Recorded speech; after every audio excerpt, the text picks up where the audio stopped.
तो ये शख्स कोई मुफ्ती नहीं है जो फतवा देता है कि गद्दार। ये खुद अपनी शैतानी वसवसा में बीजेपी के एजेंट के रूप में मुसलमानों के वोट को डिवीजन कराने के लिए, समाज में सांप्रदायिक सौहार्द के माहौल को बिगाड़ने के लिए बार बार सीमांचल आना और एक ही बात कहना, कोई गुलाम नहीं था। ये जो सर्टिफिकेट, इनके सर्टिफिकेट के मोहताज हैं हम लोग क्या? इनके सर्टिफिकेट देने से पहले भी हम लोग बिहार विधानसभा के सदस्य रह गए। ये 4 बेईमान चले गए जिनके पास तो कौन सी मिनिस्ट्री थी, अदा की मिनिस्ट्री थी। कौन सा तुमने किया है? तुम भी अब आपदा आ गई, अब तुम खत्म हो गए इंशाअल्लाह हमेशा। किसी से भी पॉलिटिकल लीडर नहीं है। 4 आदमी का पार्टी को तोड़ के जाना नहीं, वह पार्टी का राजद में विलय हो गया।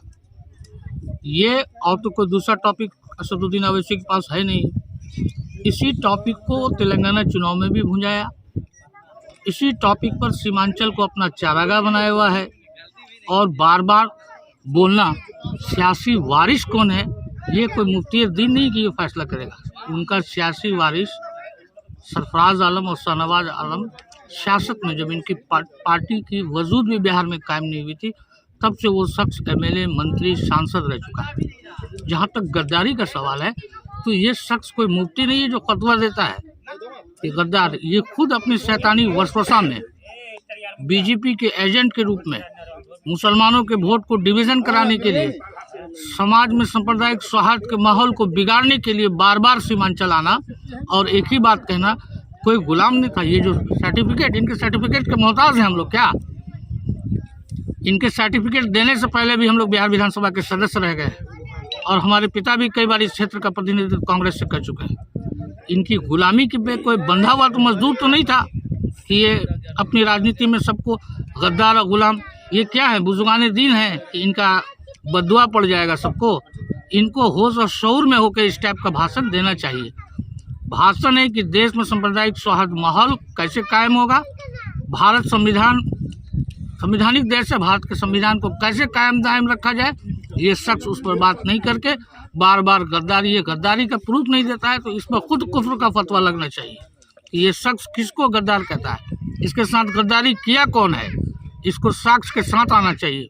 ये खुद बीजेपी का पैसा लेके बार बार मुसलमानों के वोट को डिवीजन कराने के लिए, सीमांचल के माहौल को गड़बड़ाने के लिए ये ऐसी हरकतें कर रहे हैं।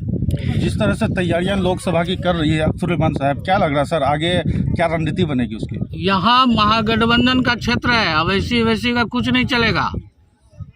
इस क्षेत्र में भारतीय जनता पार्टी के खिलाफ जो सेकुलर ताकत है वो जम के लड़ेगा और उसकी जीत होगी।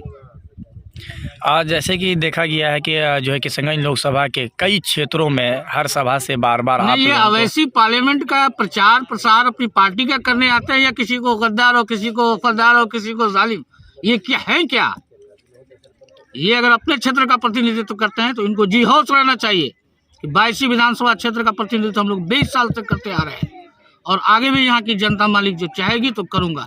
इनके फतवा से कुछ बनता बिगड़ता नहीं है। जिस तरह से अवैसी सर बयान दे रहा है कि मुस्लिम को एक गोलबंदी करने के लिए, उसका साजिश क्या है सर? यही तो डिवीजन है। हिंदुस्तान सबके सभी लोगों को लेकर एक हिंदुस्तान बना है, एक माला में सभी को पिरोया जा रहा है। भारत का संविधान कह रहा है कि हम हिंदू मुस्लिम मिलकर एक साथ रहेंगे और इस देश में शांति और सांप्रदायिक सौहार्द का माहौल बना रहेगा। और ये अवैसी आकर के बार बार मुसलमान को मुनज़्ज़म करने की बात, डिवीजन कराने की बात करता है, तो इससे समझिए कि ये आदमी कैसा आदमी है। एक सवाल और अवैसी सर बोल रहे हैं कि नीतीश और लालू एक ही सिक्के के 2 पहलू है सर, इसको क्या ये क्या है? ये अपनी पुरानी तवारीख उठा के देखा ना, यूपीए सरकार में ये भी थे, आज ये कांग्रेस की शिकायत कर रहे हैं, राजद की शिकायत कर रहे हैं, नीतीश की शिकायत कर रहे हैं। ये थे कहाँ? ये किसके साथ इनका गठबंधन था तेलंगाना में? ये खुद एस्टेब्लिश आदमी है क्या अवैसी? कल सभा में ये भी देखा गया कि सभी नेताओं को, सभी बड़ी बड़ी पार्टियों के प्रमुख को उन्होंने सबका कमेंट सुनाता है, अपना इनको होते नहीं है भाई। सीधी सी बात है कि वो जो एक कहावत है कि little learning is dangerous thing, नीम हकीम खतरे जान का खिताब इनको दिया जाए तो बहुत अच्छा है। ठीक।